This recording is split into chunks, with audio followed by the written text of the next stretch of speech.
গল্প আমার একটাই যে তুই, লেখিকা সুরায়া সত্তার উর্মি, পর্ব 36। এই গল্পগুলো ভালো লাগলে অবশ্যই লাইক করবেন আর কমেন্ট করে জানিয়ে দেবেন।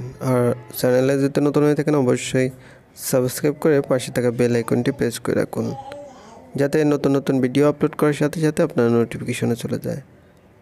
কুহু বসে আছে ছাদের কার্নিশ ঘেঁষে, চোখ মুখে বিষণ্ণতার ছাপ।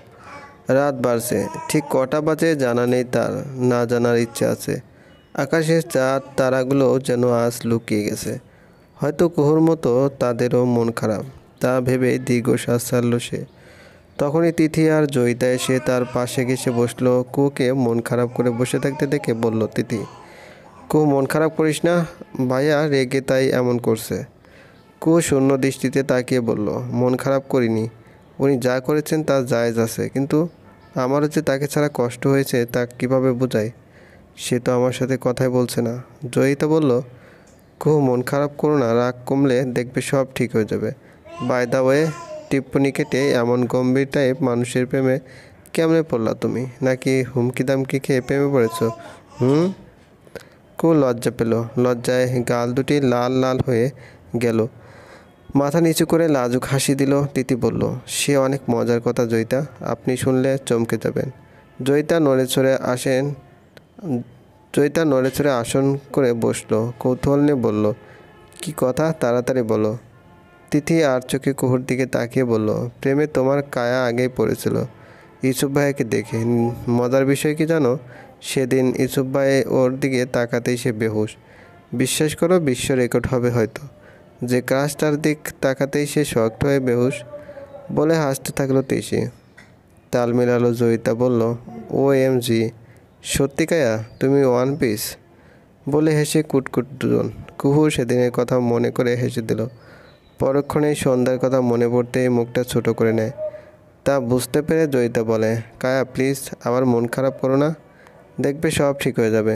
কুর চোখে ততক্ষণে জল জমা হয়ে গেছে, তা মুছে বলল, আই হোপ সো। তিথি বলল, আই হোপ সো বলে বসে থাকলে চলবে? তো কি করব? এমন কিছু করো যাতে ভাইয়ার রাগ পড়ে যায়। জয়িতাও তাল মিলিয়ে বলল, হ্যাঁ কায়া, তিথি ঠিক বলছে, তোমার উচিত কিছু করার, আর যা করার 7 দিনের ভিতরে করতে হবে। ওর দি বার্থডে পর্যন্ত টাইম, এরপর আমাদের বেক করতেই হবে এনিহাউ।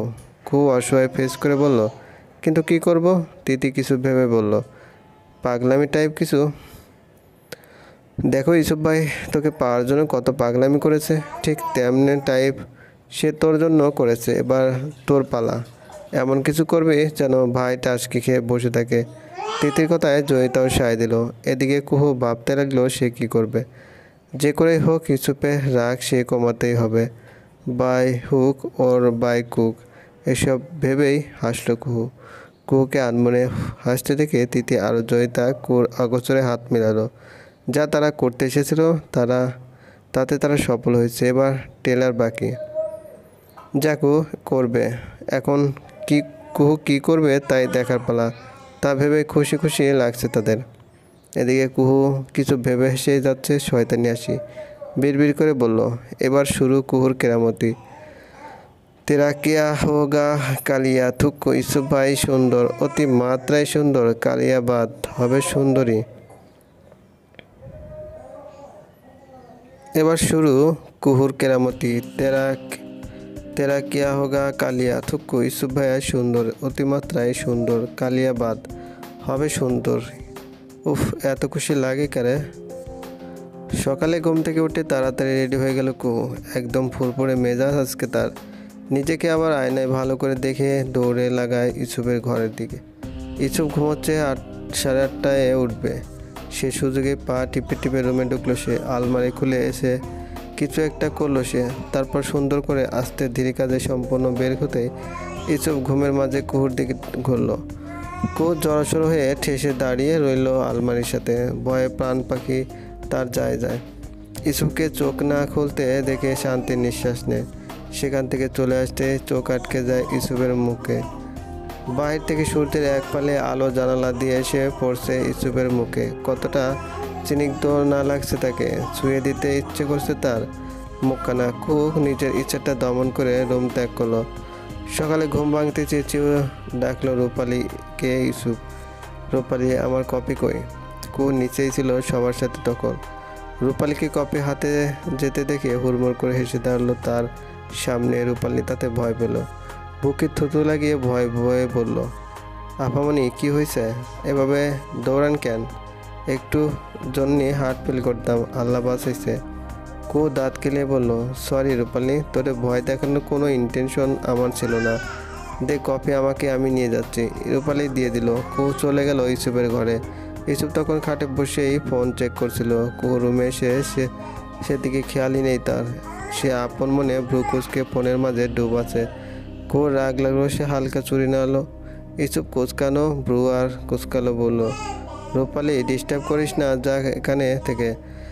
কুহু গেল না। কেন যাবে? সে রূপালীকে যেতে বলেছে, তাকে তো বলেনি ভেবে মুখ টিপে হাসলো। কুহু আবার চুরির শব্দ করলো, ঠিক ইউসুফের কানের কাছে। ইউসুফের বিরক্তি লাগলো, মেয়েটা এমন করছে কেন? সে এবার কঠিন বকা দিবে।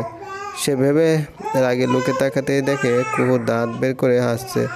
ইউসুফের মাথায় দুগুণ রাগ চেপে গেল। সে কপের কাপ ফ্লোরে ফেলে দিয়ে খুব ভয় পেয়ে যায় এমন কাণ্ডে। কুহু কিছু বলবে তার আগে ইউসুফ রাগী গলায় বলল, তুই তোকে না করেছি আমার কাছে আসতে, যা এখান থেকে গো। কুহু মন খারাপ করে মিনমিন করে বলল, এত কষ্ট করে কপি করে আনলাম আর আপনি ফেলে দিলেন, এটা কি ঠিক? দোষ না হয় আমি করেছি, বেচারা কপি কি দোষ করব? বা এই কপির মগটা তাদের কেন ভাঙলেন? ইউসুফ কুহুর দিকে এগিয়ে গিয়ে দাঁতে দাঁত চেপে বলল, সত্যি ভাঙাটা তোকে দরকার ছিল, মাথায় তুলে আছাড় মারতে পারলে ভালো হতো। দুর্ভাগ্যক্রমে বাচ্চারা কপির মগ আঘাত পেল। যত সব বলে তয়লা নিয়ে হনহন করে ওয়াশরুমে চলে গেল। তার কাণ্ড ফিক করে হেসে দিল কুহু। খাবার টেবিলে বসে আছে সবাই। বড় মামি ছোটো মামি মিলে খাবার সার্ভ করছে। কুহু মাত্র খাবারটা মুখে দিয়েছে তখনই শোনা গেল ইউসুফ ভাইয়ের গগন বিদারী চিৎকার। সাথে সাথে নাকে মুখ খাবার উঠে গেল কুহুর। বড় মামি পানি দিলে কুহুকে। রূপালী বউ দৌড় দিল ছোট সাহেবের ঘরে। যেতে ইউসুফ রাগে লুকে চেঁচিয়ে বলল, এসব কি রূপালী? আমার প্রতিটা পাঞ্জাবির একটি করে বোতাম ছেঁড়া। কাপড় ধোয়ার সময় চোখ কই থাকে তোর? একটুও ঠিক নেই। এদিকে আমার মিটিং 10টায়, সময় নেই। কি পড়ে যাব আমি? হ্যাঁ, ইউসুফের ধমকানিতে বেচারি রূপালী কেঁদে দিবে ভাব। সে এটাই বুঝতেছে না কি করলে এমন। কাল পর্যন্ত তো সব ঠিক ছিল। রূপালীর ভাবনার মাঝে ব্যাঘাত ঘটালো আবার ইউসুফের ধমকে। কি হলো? কই হারালি? কথার উত্তর দে। রূপালী কাঁদো কাঁদো কণ্ঠে বলল, আমি কিছু করি নাই ছোট সাহেব, বলে ভ্যা করে কেঁদে দিল। ইউসুফ বিরক্তি নিয়ে বলল, কান্না করছিস কেন? চুপ, একদম কান্না বন্ধ কর। উফ। কিন্তু কান্না থামলো না রূপালী। তখনই ঘরে ঢুকলো কুহু। বাইরে দাঁড়িয়েছিল সে এতক্ষণ। একটি সুযোগের অপেক্ষা ছিল সে। সুযোগ পেতে রুমে ঢুকলো। অবাক হওয়ার ভান করে বলল, রূপালী কাঁদিস কেন? রূপালী হেঁচকি তুলে কাঁদছে। কি বলবে সে? এদিকে কুহুকে দেখে দু হাত বুকের উপর বেঁধে ভ্রুজোড়া কুঁচকে বলল, তোকে এখানে কে মাতব্বরি করতে আসতে বলছে? কুহু আমতামতা করে বলল, এদিক দিয়ে যাচ্ছিলাম, ওর কান্না শুনে থামলাম। কি হয়েছে দেখার জন্য। কি হয়েছে রে তুই বল। রূপালীর চোখ মুছলো, বলল, কেডা জানি ছোট সাহেবের পাঞ্জাবির বোতাম ছিঁড়া গেছে, তা আবার প্রতিটা। কেমনে হইছে জানি না মুই। ও এই ব্যাপার। তো কি হয়েছে সিঁড়ি করে দে, তাইলেই তো হয়। আপা আমার হাতে থুকু, কেমনে দেই কন?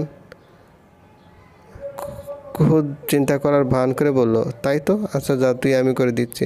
রূপালী খুশি হয়ে গেল। ইসু বলল, আমার লাগবে না, তুই যা, সারাদিন শুধু ঘুর ঘুর করিস কেন আমার পিছনে, যা বাক। কুহু গেল না, হাসলো। ইসুফের শরীর ঝিমঝিম করে উঠল। এ কেমন হাসি তার, ঝিম ধরানো হাসি। ইসুফ বলল, এভাবে হাসছিস কেন? যেতে বললাম না তোকে। কুহু সেই একই রকম হাসলো। ইসুফের ঘোর লেগে গেল। কুহু বলল, কাজ শেষ হোক, চলে যাব।